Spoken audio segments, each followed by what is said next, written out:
Putain, mais plus personne va vouloir aller à King's College. Je vends super mal l'université. Le sport au Royaume-Uni, c'est un autre monde. Nous, on avait Quidditch aussi. Et promesse tenue pour le coup, parce que j'avais 6 heures de cours par semaine. Préparez-vous, c'est beaucoup de travail. Reading, c'était quand même mon 3e vœu. Et si je devais refaire mes vœux maintenant, je le mettrais en premier vœu. J'ai envie de dire, allez-y.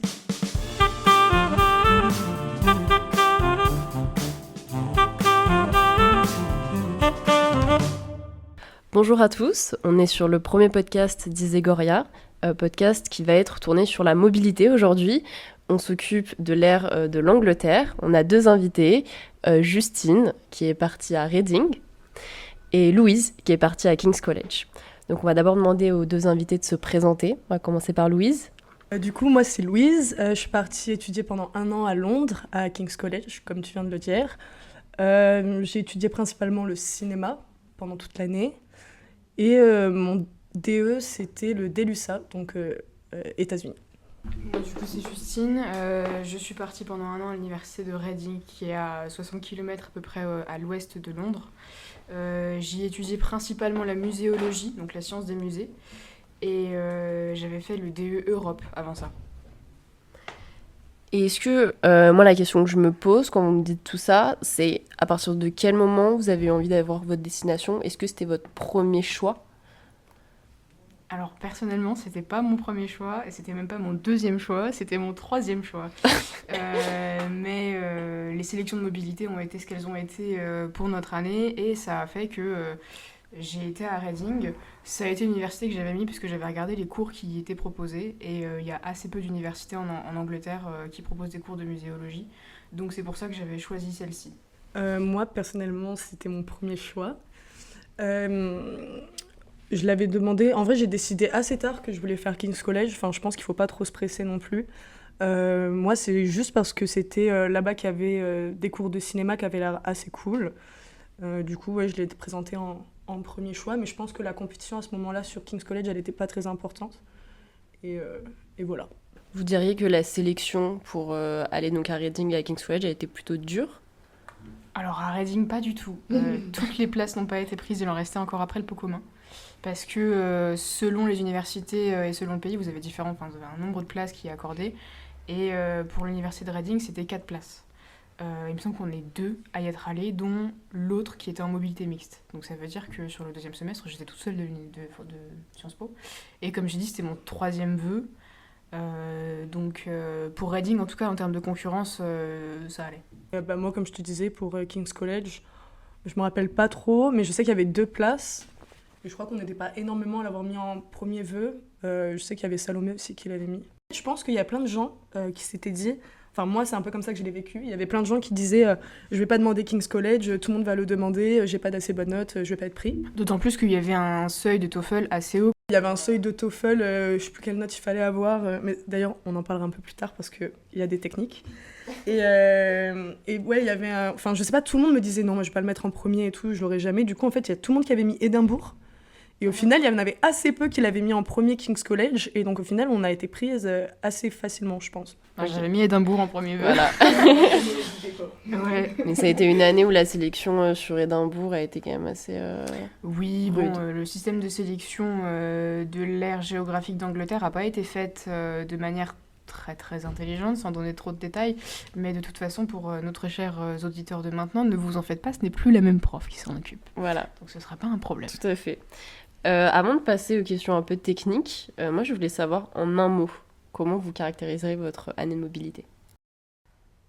Oh wow. Moi, football. Ok.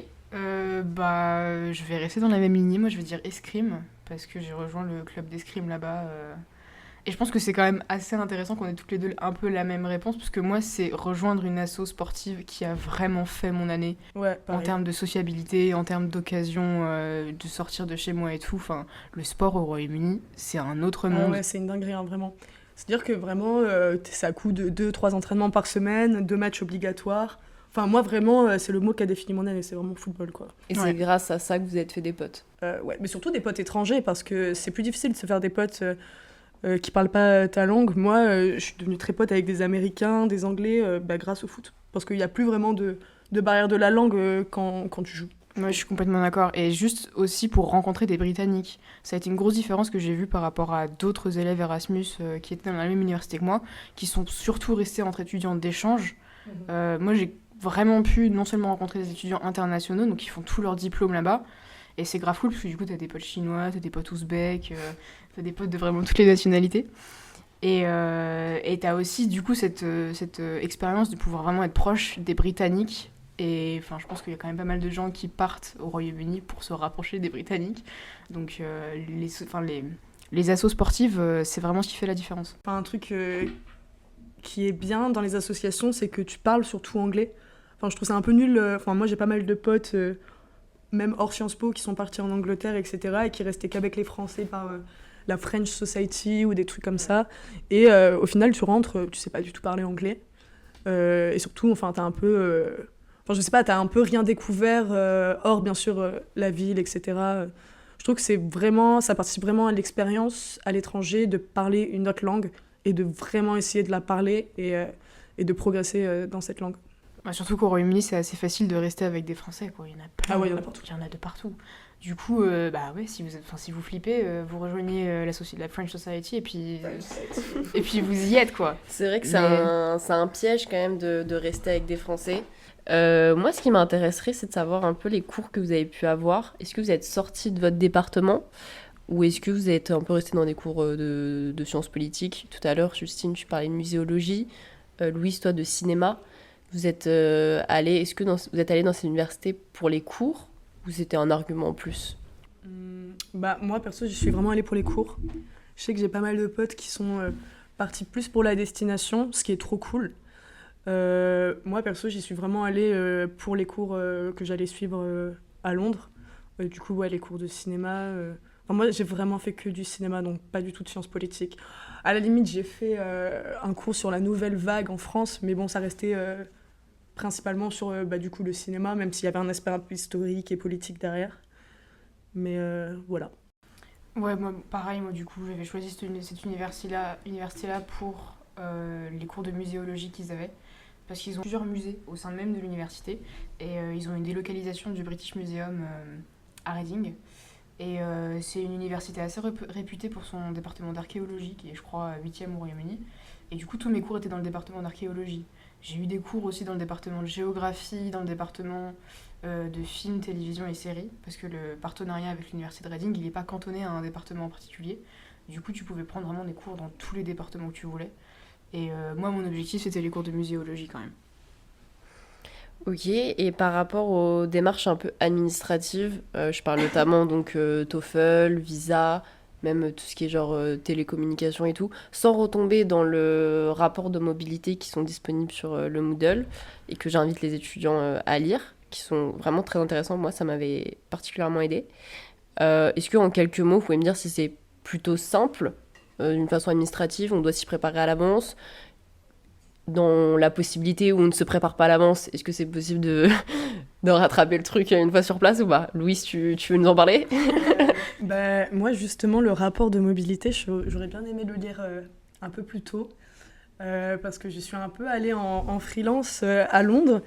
C'est-à-dire que, bah, déjà, en fait, ce qu'il faut savoir, c'est que moi, j'étais prise à King's College avant même d'avoir le TOEFL, parce que je l'avais dit, vous inquiétez pas, je parle anglais, il n'y aura pas de souci.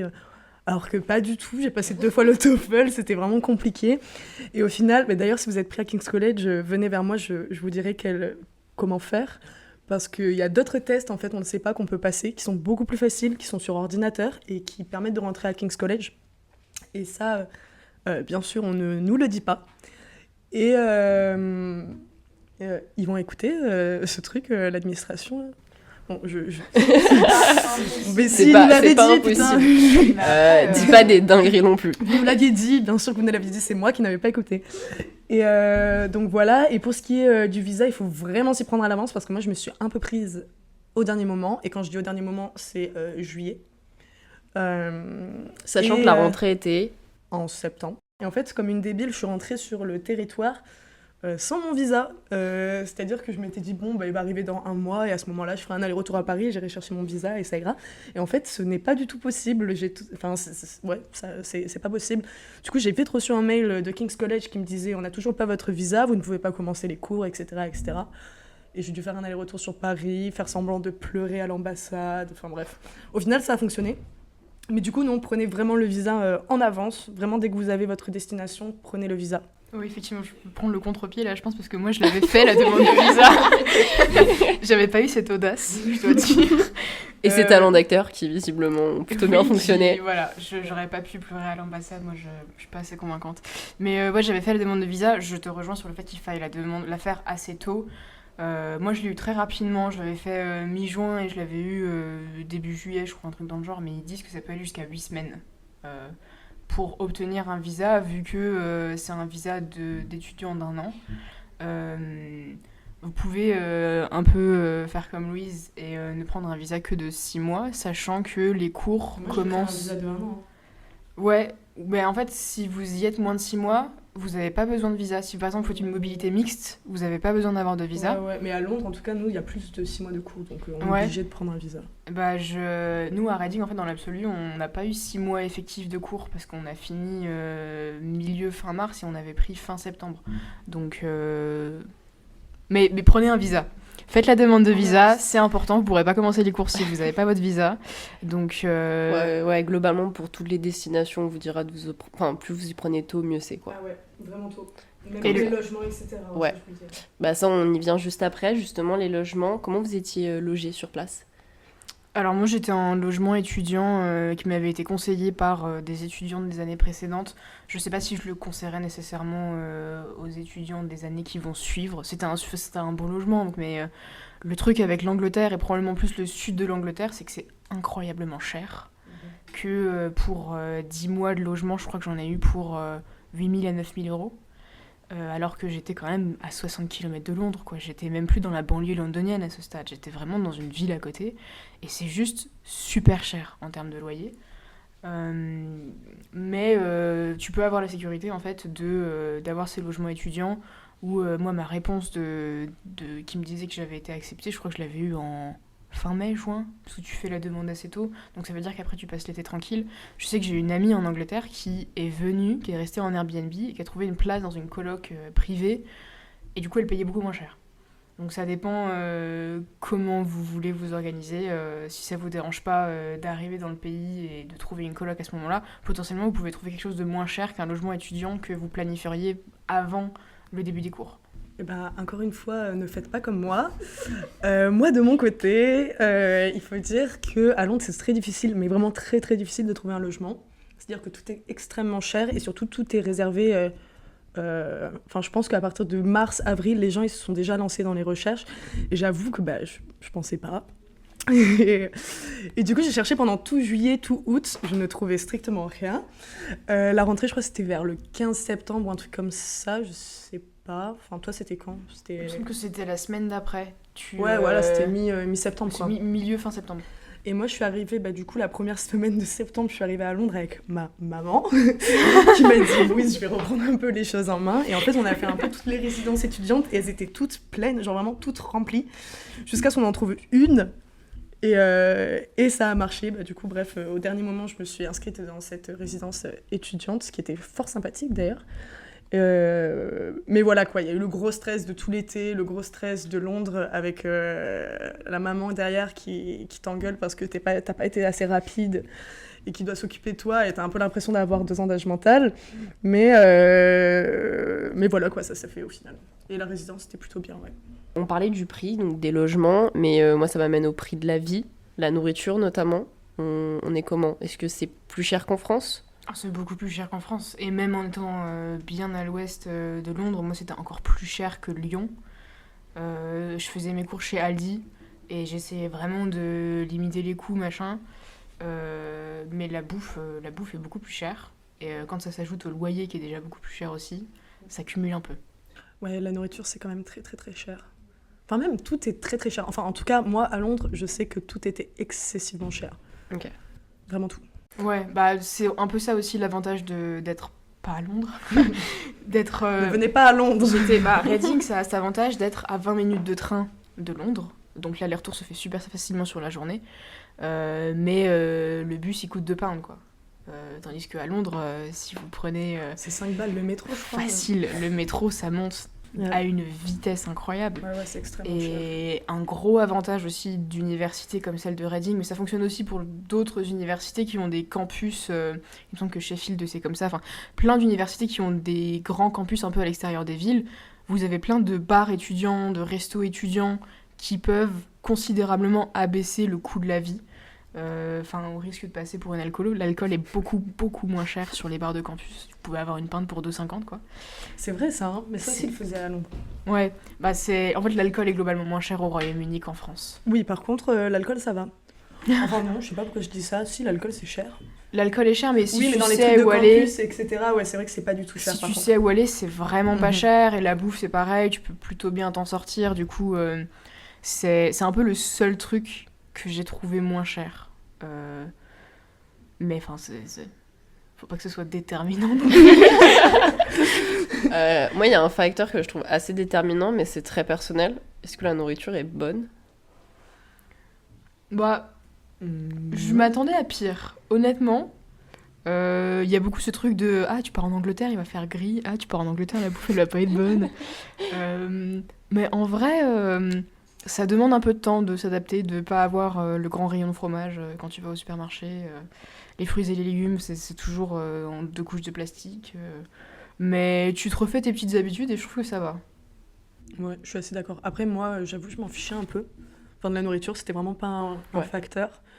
Et après, tout dépend aussi de ton budget. C'est-à-dire que, forcément, je vais te dire que la nourriture, elle est super bonne si je te présente ce restaurant ou ce plat spécifiquement. Mais après, quand tu dois faire attention à ton budget, etc., moi, je suis désolée, mais je mangeais vraiment des pâtes, quoi. Enfin, je veux dire, ça n'a pas trop changé de la France, quoi. Ouais, budget étudiant, quoi. Ouais, mais par contre, c'est vrai, quand tu vas au resto, t'en as jamais pour en dessous de 10 euros, quoi. T'en as toujours pour 12-13 pounds. Non plus, hein. En France, c'est vrai que c'est encore un peu compliqué, mais le budget resto, quand t'es au Royaume-Uni, moi, je faisais beaucoup plus attention, ou alors tu choisis très consciemment les endroits où tu vas. Ok, et du coup, tout ce qui est budget, est-ce que vous arriverez à quantifier en centaines d'euros environ ce dont vous avez besoin par mois ? Peut-être sans compter le logement ? Sans compter le logement, je devais être à... Je compte les sorties dedans ou pas ? Genre histoire de vivre, mon quand budget, même un peu vraiment, facile 700-800 balles, je pense. Donc ça, c'est sans le logement. Sans le logement. Mais c'est en comptant toutes les sorties, en comptant les voyages, machin, tout l'argent que j'avais mis de côté. Ok. Et toi, Louise ? Je dirais à peu près pareil. Après, ça dépend aussi vachement des mois, de l'argent que j'avais mis de côté le mois précédent, des voyages, comme tu dis. Mais ça doit être un peu du même ordre. Vous aviez économisé avant de partir ? Ouais. Bosser 2 mois pendant l'été et pas y toucher. Et en rentrant en juin, il y restait plus rien. Ouais, en vrai, exactement pareil, c'est ce que j'allais dire. Moi, j'avais bossé pendant 2 mois avant de partir à Londres. Et c'est vraiment, je pense, le truc à faire quand on part en Angleterre. C'est vraiment se dire, je vais pas avoir d'été. Genre, je bosse pendant 2 mois à mort et tu touches pas du tout à l'argent que tu gagnes. Et comme ça te permet de pouvoir faire des petits trucs à côté, du style des voyages, puis même d'alléger ton budget. Et je trouve que c'est super important pour le coup de bosser avant son année de mobilité. En tout cas, quand on va dans des mobilités qui sont assez... cher comme ça, comme je suis complètement comme d'accord. Reading. Et en plus, moi j'avais bossé pendant tout l'été avec la promesse entre guillemets que l'année de mobilité était assez vide en termes de cours. Et promesse tenue pour le coup, parce que j'avais 6 heures de cours par semaine et très très peu de travail personnel. Donc ça a été une année de vacances, quoi. Vraiment, moi pour le coup pas du tout. Hein. Mais voilà, chers étudiants qui veulent aller à Londres, à King's College, préparez-vous. C'est beaucoup de travail. Moi en tout cas vraiment j'ai vachement bossé. Hein. J'ai plus bossé pendant 1 an à Londres que je n'ai bossé pendant ma première et ma deuxième année à Sciences Po. Hein. Ah ouais. Ah carrément. Ah ouais. Ça dépendait de tes cours peut-être. Non, même tous les cours. Bon après peut-être que je me suis plus investie. Après je suis très investie à Sciences Po, d'accord. Mais en tout cas non, il y a beaucoup de travail, beaucoup de devoirs écrits, d'essais à rendre. Malgré tout le fait d'avoir des examens écrits en anglais avec d'autres élèves qui sont anglais. tu sais que toi, déjà, tu vas être un peu en difficulté par rapport à ça. Du coup, tu bosses plus. Puis, je pense aussi le fait de rentrer dans une spécialité qui n'est pas la tienne, c'est-à-dire, moi, le cinéma, c'est-à-dire qu'il fallait vraiment que je rattrape tout. Des fois, ils allaient parler, avoir des termes que je ne comprenais pas du tout. Du coup, en fait, c'est un peu un départ à zéro. Puis après, je pense que c'est King's College aussi, hein, c'est quand même une université où tu bosses pas mal, quoi. Ouais. Je pense que c'est, pour rassurer les étudiants, une des seules universités où tu peux dire que tu Mais bosses pour plus. rassurer, pas forcément, quoi. C'est bien de bosser. Non, mais non, mais oui, je suis d'accord carrément. pour le coup, parce que c'est vrai que quand t'arrives là-bas, que t'as 6 heures de cours par semaine et que t'as pas encore un groupe d'amis super établi, machin, bah tu m'étonnes que tu fais du sport H24, quoi, parce que vraiment mes journées étaient vides. Je prenais le vélo pour aller en cours pour 1 heure de cours. Ouais. Et puis après, le reste de ta journée, bah il est 2 heures de l'après-midi, qu'est-ce que tu veux faire? Non, mais je suis d'accord, d'où l'importance. Après, on va parler des voyages que vous avez pu faire. Mais ce que j'essaye de dire, c'est que d'une façon générale, tu vas moins bosser en échange que tu bosses à Sciences Po. Le, Ah oui, le cas de oui, Louise, oui. il est quand même plutôt rare Oui, c'est sûr. Ah oui, dans les totalement. retours qu'on a de gens qui sont Putain, mais partis. plus personne va vouloir aller à King's College. Je vois super mal l'université. c'est Non, abusé. Louise a adoré son échange, on vous rassure. Du coup, ouais, par rapport au voyage, quel voyage vous avez pu faire? Est-ce que déjà, en termes de budget, j'imagine que c'était quand même assez élevé, mais si vous avez pu partir, est-ce que vous aviez des vacances déjà pour organiser ces voyages, ou c'était vraiment sur les week-ends? Enfin, je sais pas si toi tu l'avais à Reading, mais nous on avait une semaine par-ci par-là. Je crois qu'il y a 2 Reading Week, je crois. Dans chaque semestre, ouais. Donc, Ouais, il y a une semaine de Reading Week par semaine. Ouais, il y en avait Semestre. une fin octobre et une. En mars, genre un truc comme ça. ou en Alors moi, février. c'était plus tôt parce que je crois que c'était en février. Ouais. Un truc dans le genre. Mais du coup, là, tu peux partir un peu en voyage. Et c'est plutôt cool, quoi. Normalement, c'est la semaine où tu rattrapes ton travail. Oui, mais personne fait ça. Mais personne fait ça. En vrai, Reading Week, Mais même chez ça les veut Britanniques, vraiment hein. dire semaine de vacances en Angleterre. C'est-à-dire que moi, je suis vraiment arrivée, on m'a dit Reading Week. Je pensais que c'était un truc vraiment officiel où t'étais obligé d'être en cours et tout. Non, pour eux, c'est vraiment semaine de vacances, quoi. Ouais, bah moi c'est pareil, c'est sur ces vacances-là que je suis partie. Sur les week-ends aussi. Après, un truc à savoir, c'est qu'au Royaume-Uni, le train est très très cher. Et enfin, vous pouvez prendre ça s'appelle une railcard qui vous permet d'avoir des petites réductions sur les trains. Mais voyager, globalement, c'est assez cher. Vous pouvez prendre le bus, c'est moins cher. Même l'avion, c'est quand même assez cher. Et puis, c'est pas forcément recommandé. Mais du coup, c'est vrai que ça limite un peu. Enfin, en partant de Reading pour aller à Manchester, par exemple, c'est normalement 2h30 de train. Donc, tu tapes une déterre, tu le fais sur la journée. Mais c'est 250 balles aller-retour. Oh, wow. Donc, tu le fais pas. Bah, j'ai pas fait. C'est un peu dommage, quoi, parce qu'ils ont un système de voie ferrée qui est beaucoup plus développé que celui français. Et puis après, derrière, tu payes super cher. J'ai déjà payé 60 balles pour faire un aller-retour Reading-London. Et genre, c'est 20 minutes. Ah, c'est abusé, ça. J'avais pas réalisé. Est-ce que vous faisiez des allers-retours avec la France? Moi, j'en ai fait quelques-uns. Ouais. Je suis rentrée à Noël et je suis rentrée en avril. Parce que t'avais le sentiment d'en avoir besoin? À Noël, j'en avais besoin. À Noël, décembre, j'étais fatiguée émotionnellement. J'avais besoin de rentrer, j'avais besoin de revoir ma famille, mes amis, de retrouver du bon fromage. C'est ce qui m'a beaucoup manqué. Tu dirais aussi, Louise, que parfois ça peut être difficile d'être à l'étranger? Bah, je dirais que le début est un peu difficile parce qu'il faut s'acclimater, etc. Mais moi, personnellement, à partir du premier mois qui était passé, j'ai pas eu le sentiment de devoir vraiment rentrer en France. Enfin, après, bien sûr, je suis rentrée pour Noël, etc. De toute façon, j'avais pas trop le choix, quoi. Mes parents ne m'ont pas trop laissé le choix. Mais après, je pense que ça dépend des expériences aussi. À Londres, je pense qu'il y a un côté aussi où il y a un peu plus de monde, plus de possibilités, je sais pas. Mais voilà, enfin, moi, quand j'avais des vacances ou des possibilités comme ça de temps libre, j'avais plus tendance à essayer de voyager. Ouais. Je suis partie en Islande.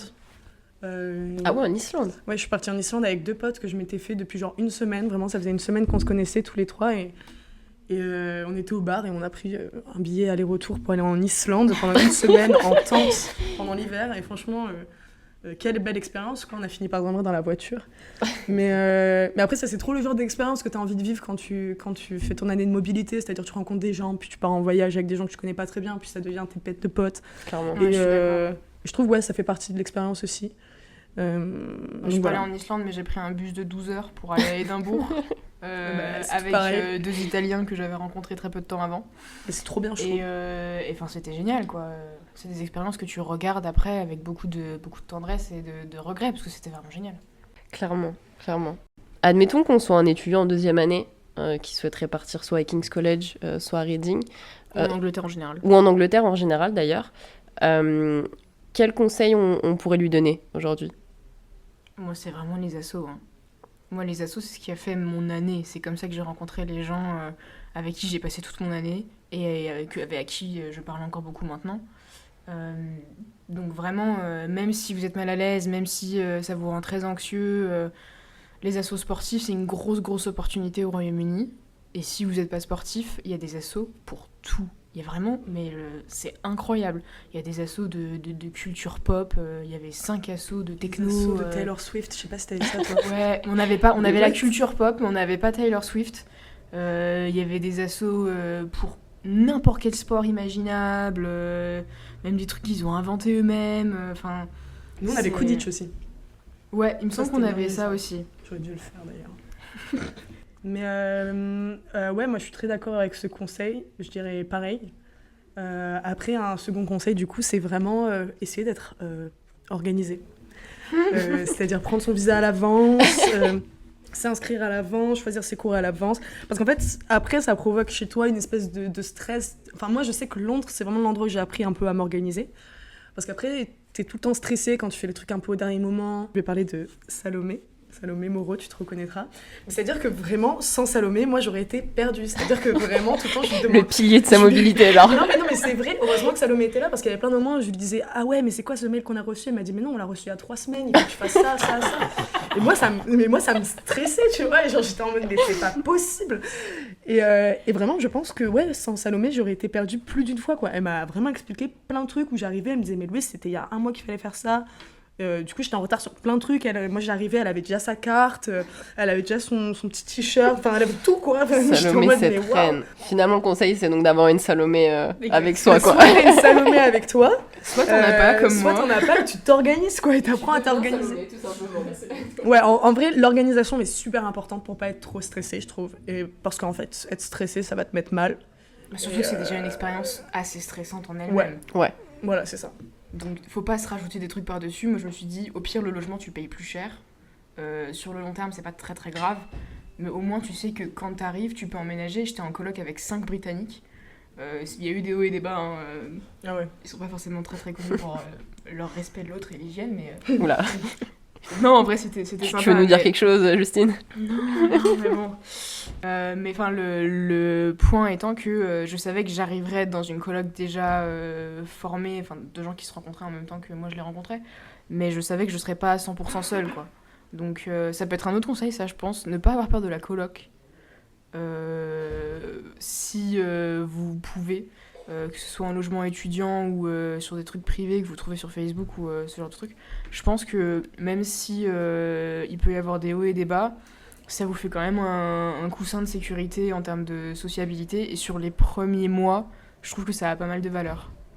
Bah moi j'allais dire un peu le contraire, désolée, débat qui commence. On est là pour ça. Non, mais je rigole, je trouve que je suis assez d'accord avec toi. De toute façon, moi aussi j'étais en résidence étudiante, mais bon, au final, t'as ta chambre, t'as ta salle de bain, donc tu vis un peu seule.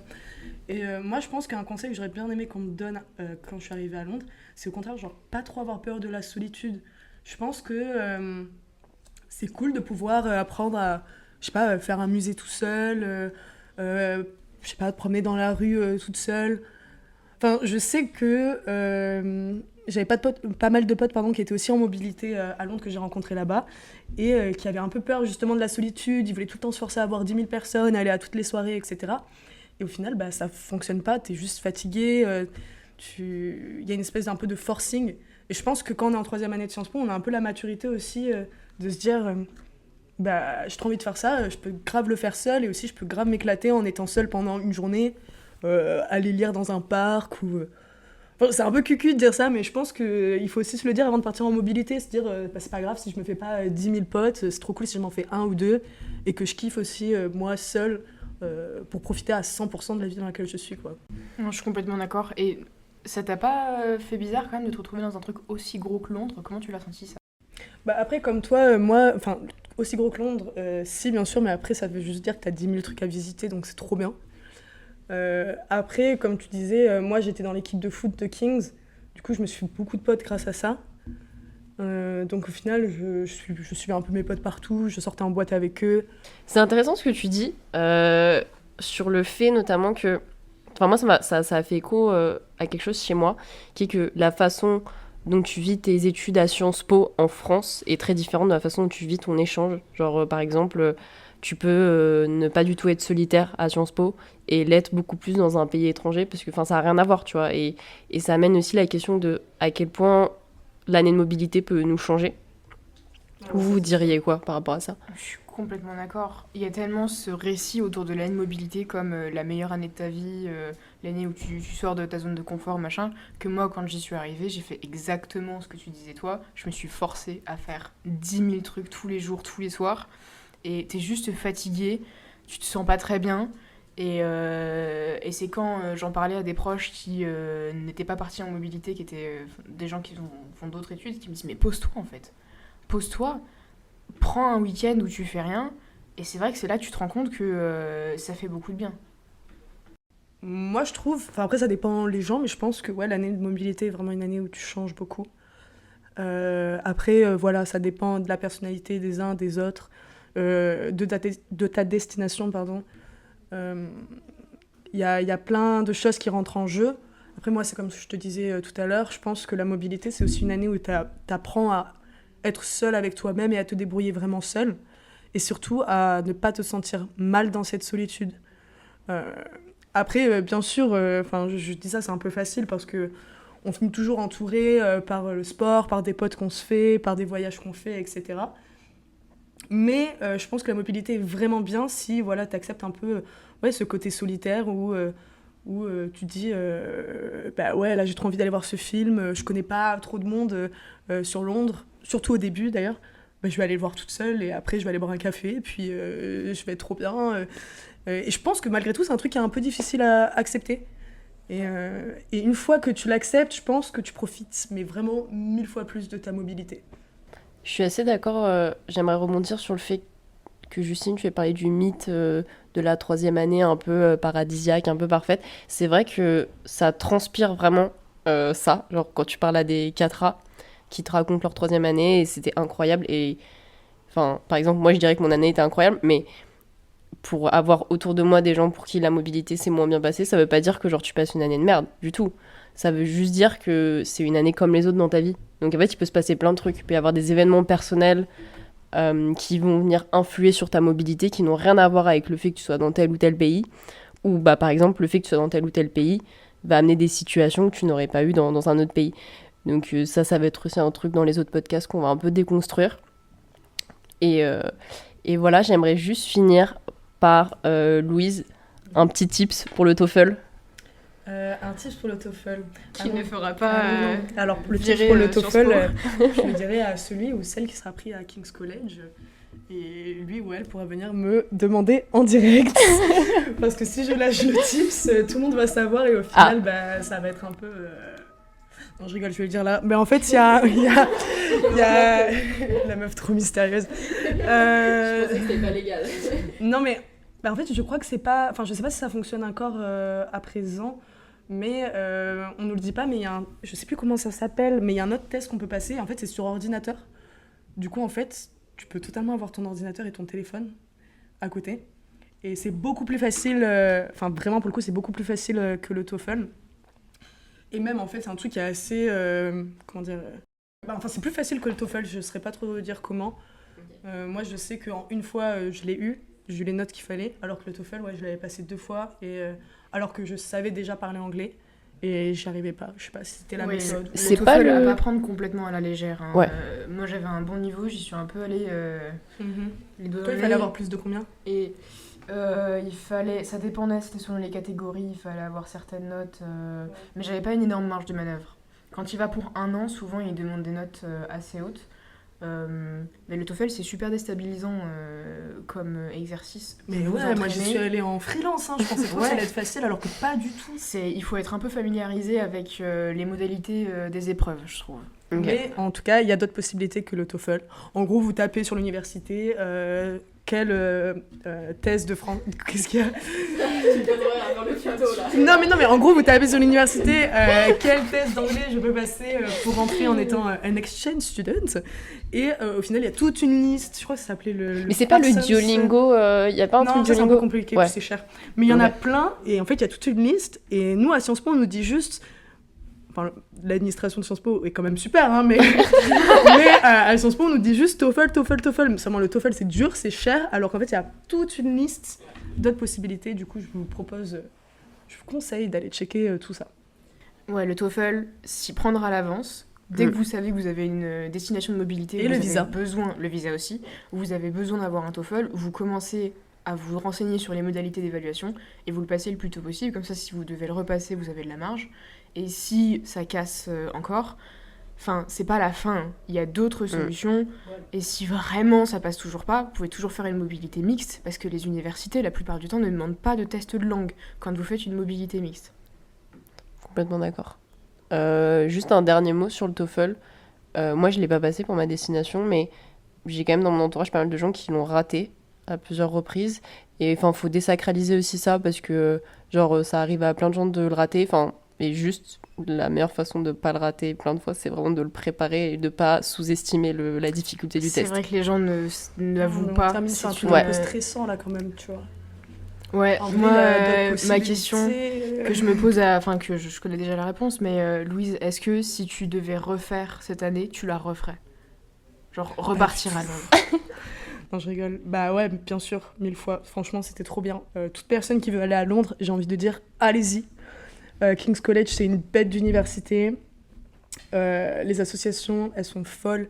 Les gens sont trop cool. La fête, c'est trop bien. Il y a des bêtes de boîtes, des bêtes de bars. Non, franchement, c'était incroyable. Franchement, si vous voulez aller à Londres, allez-y 1000 fois. Ouais, et bah moi pareil. Reading c'était quand même mon 3e vœu, et si je devais refaire mes vœux maintenant, je le mettrais en premier vœu. Parce que c'est les gens que tu rencontres et c'est les endroits où tu vas. L'université en elle-même, ça détermine C'est les gens que tu rencontres. très peu. C'est ça qui fait ton année. Donc si vous êtes stressé, très chers auditeurs, et que vous avez plusieurs options d'université et que vous n'arrivez pas à vous départager, le point, c'est pas tant le lieu, c'est vraiment les gens que vous rencontrez, les activités que vous vous poussez à faire, les assos que vous rejoignez. Et Les ça, cours aussi, on n'oublie pas. les cours aussi, effectivement, de quel département, de tout ça. C'est ça qui fait la différence, c'est ça qui est vraiment caractéristique de l'année. Le reste, c'est du paysage, quoi. Sur ces belles paroles, C'est magnifique. sur ces très très jolies paroles, je vous remercie toutes les deux d'avoir participé au premier podcast d'Iségoria, Avec plaisir. Et, Avec plaisir. en vous souhaitant une très belle 4e année. Voilà. N'hésitez pas à suivre notre compte Instagram iségoria-SPL pour tous les autres podcasts qui vont arriver bientôt. Arrivé. A priori, le prochain, ce serait sur l'Amérique latine, pour teaser. Voilà. Bye bye.